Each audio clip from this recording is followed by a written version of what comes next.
We are live. It's your boy Sid, and welcome to the Dallas Cowboys for Life channel. I want to thank everyone for tuning in to the Speak Your Mind All the Time talk show. Everyone, I got a huge special guest with me today, Kelsey Charles. Please introduce yourself. Let the fans know where to find you. Hi, thanks for having me. Yes, Kelsey Charles. Nice to see y'all. If you are not subject to me on Twitter and don't know who I am, you can totally follow me on Twitter. I'm at Kelsey_Charles. Lots of all caps, Cowboys commentary, maybe a few hot takes in between. So, yeah, excited to be here, though. Thanks for having me. Yeah, it's a pleasure to have you on the show. I've been looking forward to this for the last couple of days. Once I reached out to you, I saw you on Bluff City. I got excited and I said, I gotta have her on my show. So thank you for reaching back to me. Of course. I was so excited. I called everyone. I was like, yo, you guys don't. I let everybody know that you were coming on. There's a lot to definitely cover. I know we don't have a lot of time today, but I definitely want to cover the whole COVID situation in the NFL. Is taking a huge hit. A lot of people are confused. There's players coming out saying, I don't know if I'm going to be showing up to training camp. DeMarcus Lawrence already has come out with his concerns. His wife's pregnant and she's going to have a baby in October. So do you think there's going to be an NFL season? Yeah, I do. I think it's super hit and miss at times on like how many details they have and what they have figured out versus what they haven't, as evidenced by the whole hashtag we want to play.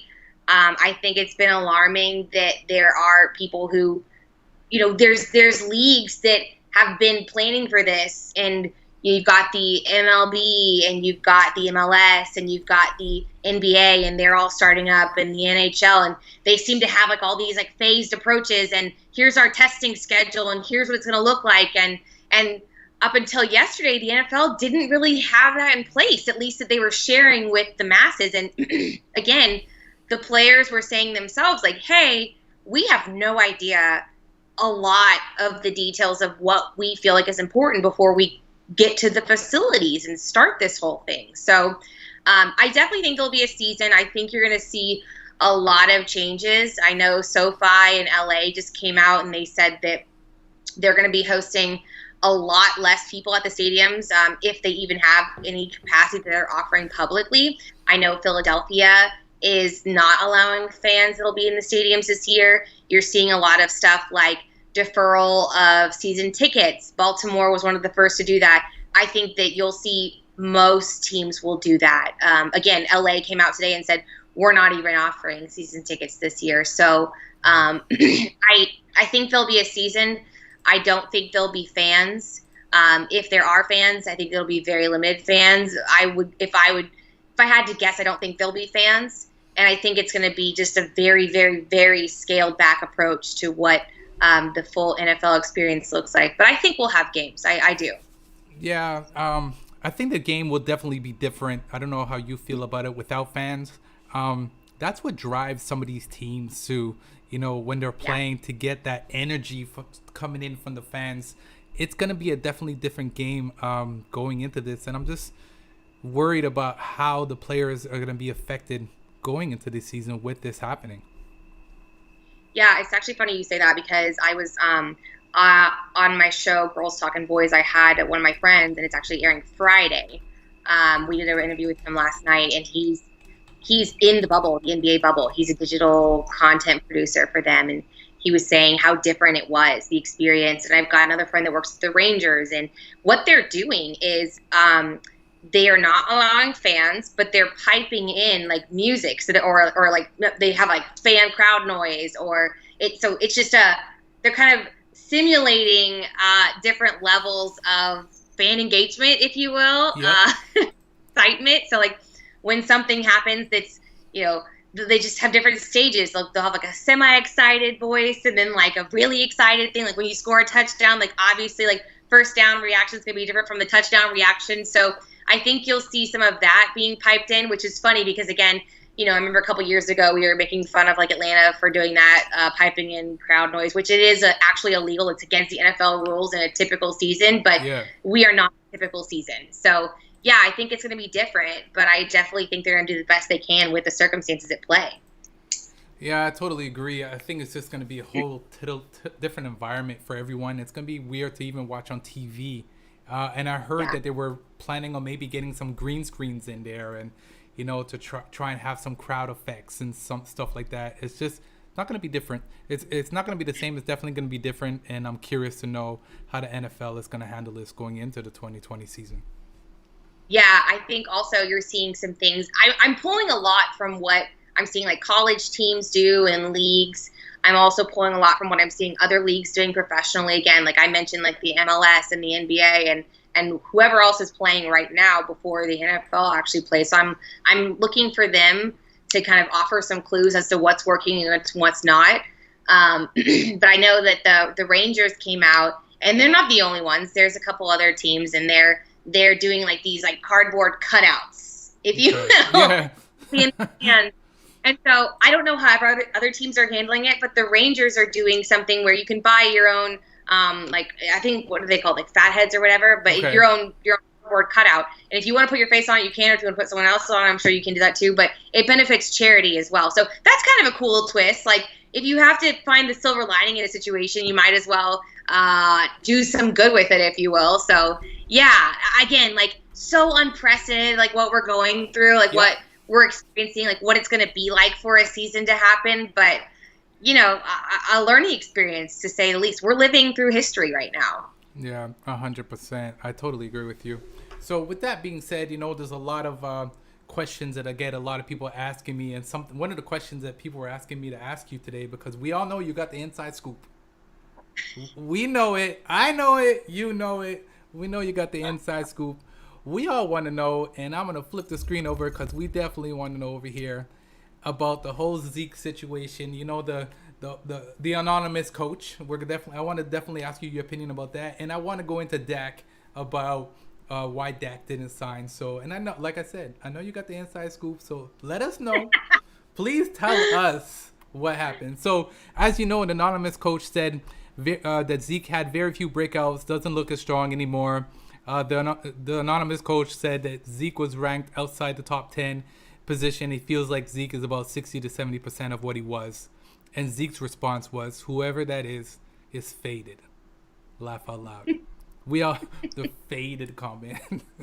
What do you think about that? I'm a Zeke fan. I believe that even though Zeke didn't go to training camp last year, he still put out some crazy numbers. Yeah, I mean, I'm with Zeke. Like, whoever said that is faded. Like, that's insane. Like, what are you talking about? Like, and I can also tell you pretty confidently, like, that's not Gary Brown saying that. Like, no way. Like, no way. Gary Brown, like, loves Zeke, and Gary Brown helped make Zeke the professional player that he is today, and which is an incredible freaking player. He's consistently led the league. It just in yards per carry since he entered the league. It's like all these things that he's topping the charts. Maybe it's not yards per carry. I can't even remember. I have my notes, and I to come out and say that, I can't help but wonder if that coach is even coaching in the league and has been recently, because I'm confused as to how in the heck you would look at a player like Zeke Elliott and say, not a top 10. It's Christian McCaffrey, Zeke Elliott, Saquon Barkley. You can make a pretty good argument for each of those guys depending on your biases, the things that are important to you in the structure of your offense, and whatever other arguments you want to make. But you can't make a solid argument about him not being a top 10 running back. That's insane. That's ridiculous. Yeah. And yeah, per your point, the guy didn't even go and have a training camp last year, and he comes out and still manages to consistently perform. And let's not forget the fact that last year was a massive cluster. So it wasn't just him not even having the full regular scheduled training camp because of all his contract negotiations, but there's there's distractions abundant. I mean, how much commentary do we have last year about the team not having any buy-in? Well, despite the fact that there wasn't, quote, buy-in, with the last year's coaching staff, he's still, again, performing. So that's almost like clickbait to me. I think you see that a lot, and you have to put it through the lens of logic and truth. See, just doesn't have any semblance of validity whatsoever. So yeah, that was garbage, and I don't believe that whatsoever. I don't know who had that take. I know it wasn't Gary Brown. He would never say something like that. And either it's a disgruntled coach who, I don't even think a Jason Garrett would say that. Come on, man. I just don't. What is Freddie Kitchens or someone yeah. Who says that? So yeah, I'm not buying what that coach was selling. Maybe it was freaking Rex Ryan or someone who just likes to, again, throw stuff out there. And I would say more harsh words, but I'm trying to keep it PC. I wouldn't be surprised if it was Rex Ryan, to be honest with you. He attacked Dak last year, and it's not something I would be surprised that he would do. He's trying to make a career right now, and again, with these takes, and I get it. But it's half these guys in the national media, you almost have to say things for the sake of it catching on the online or something, and you being a talking point. So you have to be very polarizing in your takes, and so otherwise people aren't interested in what you have to say because it's just par for the course. Yeah. So Yeah, I totally agree with you on that. I'm just looking at the chat right here on Facebook, and somebody said, "How about the Super Bowl bound Cowboys?" Yeah, I mean, I think that it's an exciting year for this team. I think if you look at the offensive weapons, I mean, my God, you guys, what more could you ask for? I obviously would love to have Travis Frederick still, so I'd feel a little bit more certain about who's on our offensive line, which is such a weird thing for me to say, because I've never really had that concern in recent years. But you've got three, top-tier wide receivers who have the upside, if they haven't done it already in the league, 1,000 yards a season. That could very easily be the top wide receiver core in the NFL. You have an incredible back in Zeke Elliott. Again, bogus to the top 10 take that whoever nonsensical person threw out there. You got, a top running back. You've got Dak Prescott. We can have a conversation. Again, anyone, I think, understands and who pays attention to what he actually has been able to accomplish realizes that he's a good quarterback. He's a really good quarterback. Outside of the guys the Titans, that are kind of nearing their exit, the Drew Breeses and the Tom Brady's, I would argue that he's a top, 5 or 6 quarterback in the league. And so, it's exciting. I think there's definitely some potential. Granted, you have some questions on the defensive side of the ball, which again has been a theme, unfortunately, for this team. But I think you have all the pieces to make something happen. You have new energy behind a new coaching staff, and you have a coach who's been there and been successful. And also, fun fact, has been there in the actual home stadium that he will be coaching and playing in now moving forward. So I think when a season happens, because I do think it will happen, I think that there's some good hope for a Cowboys run. I think there's obviously some good upside and some potential. Yeah, one of my biggest concerns that I have, and I brought it up with a few people, and I did a stream with Star Gang, and a big shout out to Star Gang and my boy Jay Tuck, and we speak, the one worry we all have is the secondary. Yeah. The secondary has always been an issue for the Dallas Cowboys, but everybody says that defense wins us games and so on, but I believe that the offensive team that we have right now going into the 20th season is going to be unstoppable. And we're going to get into the rookies in a minute, but I just want to touch on one big topic, and this is where I know you got the scoop. I know we're gonna talk about Dak and why he didn't sign the contract. And Yeah. despite failing to agree to contract extension, Cowboys Dak Prescott, I'm a Cowboy and I couldn't be happier. Prescott said, I look forward to working alongside with Mike McCarthy, the staff, and my teammates to be the best team we can to pursue our goal of a Super Bowl. Now, do you think that is that a media ploy, or do you think that he's actually okay with what happened with him not signing a contract? Let the fans know what you know. Why didn't the deal get done? And do you think this is going to affect Dak Prescott's playing game into the 2020 season? Yeah, I mean, I think that what you're seeing in the situation is you've got Todd France with CAA, you've got Jared Stephen Jones, who are just all parties involved in those conversations thrive off of the art of a deal. This is like their lifeblood. This is what they love doing. They're businessmen above everything. And so I think that what you saw was a stalemate. Todd France is looking out for his guy, which is why CAA is one of the best in the industry at what they do. He's very cognizant of the fact that the TV deal is coming up in 2022, and he wants to make sure that Dak is poised to be able to get a piece of that pie when it comes down, because when the new TV deal is in place and negotiated, there's going to be a massive increase in spike in revenue for the NFL.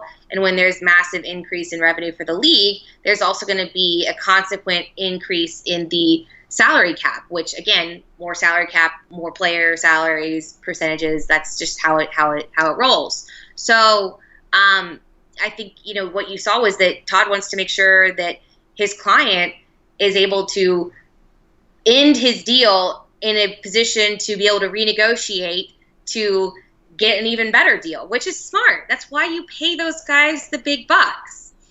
It's also things like guaranteed money that are important to them too. And with the Joneses, what we're hearing was that they're offering like Russell Wilson money was their final offer, and with Jared Goff guarantees. So it's a rolling guarantee with around $80 million. I think for them, they felt like it was a very respectable offer. And granted, like Dak hasn't won Super Bowls. Like everyone is looking at the Mahomes deal, and yeah, Patrick Mahomes is more proven than Dak, and that's okay to say. But I think at the end of the day, what the Cowboys, the situation they put themselves in when they don't sign him last year, which probably would have been a great idea because that Carson Wentz money looks pretty all right about now. And, with the franchise tag, so if you think about it, you have to franchise tag him this year, which you did, and then you franchise tag him next year because you can't talk to him until the end of this season. Yep. So to make sure that he can't have a conversation with someone else, you're going to have to put the tag on him and say, hey, we're going to keep talking to you. Like, let's figure this out. That's another 37.7. And let's just say for the sake of an argument for a conversation, straight hypothetical. I don't think this will happen, but like just for the sake of it. It's the third year on a tag, which they could do is like 55 or 54 point something. That nets out to be like $123 million over 3 years, which is about $41.1 million, which again, if you remember a couple months ago when all this went down, 40 was the number that everyone was scoffing at, which myself included. I made funny jokes about it on Twitter. That's what I do. But it's very possible that Dak Prescott can walk away with that type of money while the Cowboys are trying to pay him less. So it feels like they're in a position where the Cowboys I wouldn't call it lose-lose because they're not losing by any means by keeping Dak.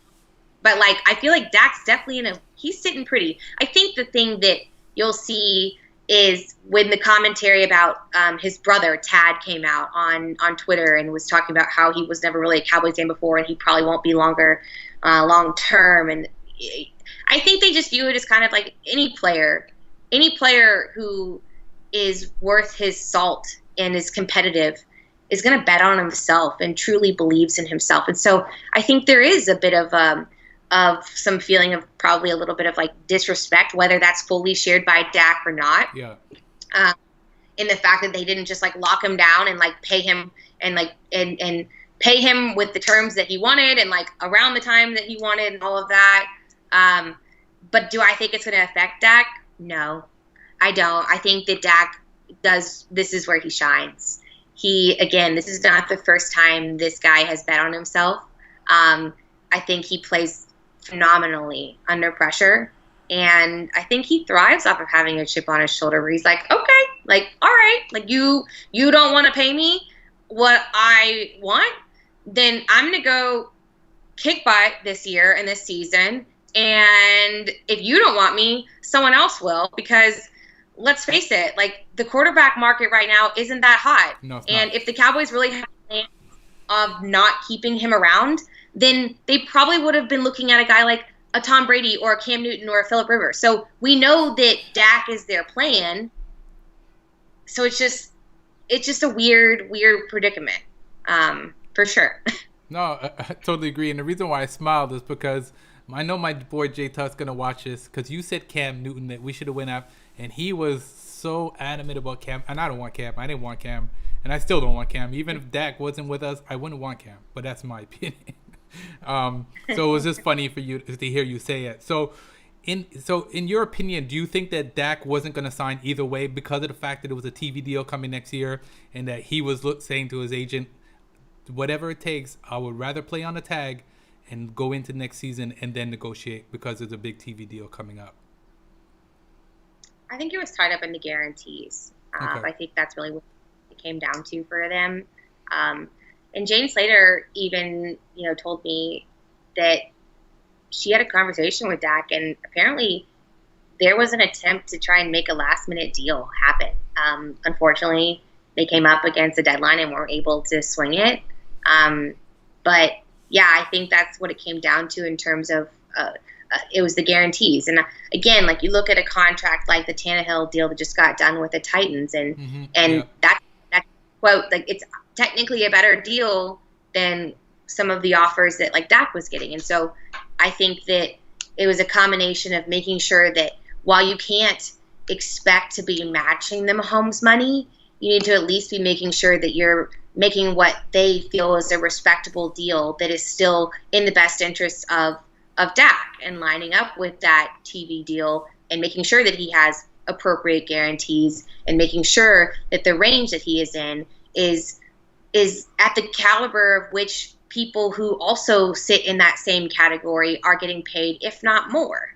And yeah, he probably should be getting paid. I say this when I talk about quarterbacks. I always say, just in deals in general, it's not a matter of taking a guy like Tom Brady could make less money than Dak Prescott because he got paid 5 years ago and the market was here and the market's now here when Dak gets paid. That's just like how it works. So I say all of that whenever I talk about contracts, but Tannehill just got paid this year. So I think that, he definitely kind of set like a benchmark of like, oh, well, we know like we're not quite here with Mahomes, but we know we're definitely above here. So like we need to figure this out. And the minutia needs to make sense too. So yeah, I think they'll get a deal done, and I think that Todd France is gonna push the Cowboys to figure something out next season. And if they don't, then we're screwed. Because we're going to be bad enough to get Trevor Lawrence, you guys. So I don't know what to tell you. Don't say that name either. Oh, wow. No, it's definitely I think Jerry Jones is definitely gambling on this one, and I hope that Jerry Jones and Steven do the right thing next year and sign Dak. Yeah, I think we'll have a deal. I think that I'm surprised, though. I really am. I have to be honest. I am surprised they didn't do the deal this year because, again, for all the reasons I've mentioned, and I obviously go on a rant about it, but it just makes sense that they would have taken care of it now. They should have taken care of it last year. And then I think this next year we're going to be like, with the Deshaun Watson contract coming up, we're going to be like, well, they should have taken care of it last year. And so, yeah, but, exactly. Get paid, Dak. Like, good for you. Like, it's, I'm all for player-friendly contracts. Like, get what you can. And, like, that's kind of all she wrote. Yeah, no, I totally agree with you. And trust me, on the 15th, we went through we did a 5-hour stream about the whole situation. We did a stream on my channel for 2 hours. Then we went on Star Gang and we spoke about it for another 2.5 hours there. It was just nonstop Dak. And the next morning, I just didn't want to talk about Dak no more. I was all talked out, and I was even drinking. Like, I don't drink. So you're like, I'm done. Yeah, I'm done. So listen, I want to talk about something that's a little bit off topic right now, because I know you don't have much time to do this with me today, and I'm hoping that we can get together again soon. But I want to talk about the DFW organization that you put together. Let the people know what it's about, and let them know if there's anything that we can do to help out. And I know I'm going to post a little scroller down here while you're talking about where people can do a donation. Cool. Yeah. So I think we're seeing a lot in our country right now, and I guess in our world, really. I know you're in Canada as well, but I think there's been a lot of solidarity around the racial injustices that we're seeing as in the world, and it's been very encouraging. And I want to acknowledge the fact that it's not new. For the record, first of all, it's not new, but the solidarity has been encouraging. But solidarity is only where it starts. And I think that my goal with this campaign was to be able to offer a tangible, actionable response to this solidarity that you can convert against and actually do something. And I think a lot of people are trying to figure out where to put their time and resources, and what organizations are legit and what ones are doing the work, and should I donate to national, should I donate to local? So we decided, as a couple friends and I came together. You probably know them: David Hellman, Jeff Kavanaugh, Jane Slater, Kevin Turner. That's just a few of the people that started this project with me. And we said, we can probably do some good, you guys. Like, we could probably do some good. So we spent a couple weeks doing a lot of research on organizations in the DFW market that are making an impact. Education, action, and reform are the three main pillars of which we are donating the funds to. And so the four organizations that we vetted, and we got some recommendations from the Mavericks and some from the Texas Civil Rights Project. We had individual interviews with all of them ourselves, but Big Thought is the first one under the education pillar, and they're phenomenal. I mean, they do great work. Byron, their CEO, like, really what they do is they go into underserved school districts and work with kids to give them life skills that they wouldn't receive like other children receive in other school districts. So their goal really is to help level the playing field. So I love that from the get-go. Yeah. Under action, we've got the Dallas Black Chamber of Commerce. Again, we kind of know what that is, and they're the oldest Black Chamber of Commerce in America, which is really cool. And then we also have the Revive Dallas Small Business Fund, which is put on by the DEC, which is the Dallas Entrepreneurship Center. And this fund is awesome. It's fully forgivable loans, and you apply, and everything you have to do to apply as a small business owner, it's minority. They encourage minority-owned and female-owned business owners to apply, so the majority of the funds go to those individuals. But they partner you with a mentor, so it's not just like throwing money at the situation, if you will, which is cool. And then lastly is Texas Organizing Project, which their main initiative is to, truly educate people on the subjects at hand in terms of voting, and get people and have minority representation at the polls. And so, again, all these just fantastic organizations, they're doing great work, and our goal is to just empower them to move their missions forward. And so that's what your donation does. And I'm so freaking proud of our community for coming together, like all of you. Just the fact that you guys have just taken a hold of this and owned it so wholeheartedly, it's made me, like, honestly emotional. Yeah. Because I think this year's been tough, you guys. Like, this year's been tough, and I love this like Cowboys Nation family. Like, you guys have always been so good to me, but to see you guys go above and beyond and just care about things that are bigger than football and bigger than things outside of yourself has just been, quite frankly, one of the coolest things. So yeah, that's EAR DFW. You can go to EARDFW.com to donate, and happy to answer any questions on Twitter. I try to reply to every tweet possible, so that's what it is. It's cool. It's exciting. Listen, guys, I have it scrolling below. Definitely, please go check out the website. Any donation helps, I'm sure. Kelsey, I want to applaud you on everything that you're doing for this organization. And I know you're busy because I see it. I see you always tweeting out there. And I really want to thank you again for taking the time to respond to my tweet about having you come on the show and talk about this and talk football with me. I mean, I love talking football. I love talking Cowboys. Me too, literally. I mean, it's fun. And I'm super hopeful that we'll have a season. I think we will. I really do, you guys. I have a lot of hope. I feel really good about the season happening, and it's going to be different, but I think that that's what we do as humans. We adjust, and we'll get through it together, and it'll be fun to just have something to take our minds off of things. And I hope everyone is masking up so we can have a football season. Yeah. I will be ticked if we don't. Listen, and there's two things that are going to happen. And I said this to a lot of people. I said, wives better get ready if there's no football season, because there's going to be some depressed husbands that won't know what to do with themselves, and they're going to drive their wives nuts, and I think there's going to be a lot of divorces. I'm sorry. That's how I look at that situation. Oh, Kelsey, God. I want to thank you for coming in on the show. Let the people know again where to find you. And again, guys, please go and make a donation. Definitely go check out the organization. It's a huge thing. I'm going to go on myself and make a donation. So I hope that you guys will support and do the same.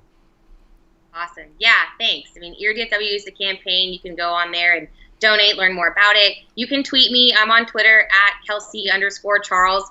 I'm also going to be on Girls Talking Boys, my podcast, on Mondays and Fridays on SB Nation. So you can rate, review, subscribe to Blogging the Boys wherever you get your podcasts, and you'll see Megan Murray and I on there twice a week. I also have Front Runner, which is my cheat sheet for all things DFW sports, once a week in your inbox and on your podcast feed. If you got 5 minutes, I've got you, all your updates you need to know. It's fun. We have a good time with it. I may or may not be having some Dallas Forever, Philly for Never couple announcements coming out soon. So if you're into that, stay tuned. And of course, we'll have a little charitable twist. So lots in the hopper for sure. Yeah, I'm definitely going to be checking it out. I was actually listening to your podcast today while I was working, and I was like getting my mind ready. And I'm like, you're doing big things, and I'm glad that you're still doing stuff, and you're still, even though you're not affiliated with the Dallas Cowboys directly like you used to be, you still show love for them, and that's really appreciated for Cowboy Nation out there. Those are my people, for sure. Still very, very, they'll never escape me. They know this. Guys, thank you for tuning in to Speak Your Mind all the time. Don't forget to click that subscribe button. Go check out Kelsey Charles' Twitter. All the information, I'm going to have it in my description. Definitely go check it out. We're always going to be here. Any questions, I'm sure you can go directly on her Twitter and ask, and also leave some comments below. The chat, there was a problem with the chat, and it started working kind of late, but we're going to get that organized and fixed. So if you have any questions, comment below, and we will definitely take the time to respond to all your questions. Again, Kelsey, really appreciate it. Sending you a hug from a distance, and I hope that someday when I get out to Dallas, we'll be able to meet face to face and maybe watch a Dallas Cowboys game together. Done and done, my friend. I would love to. All right. Don't forget to go check her out. It's your boy Sid, and I'm out.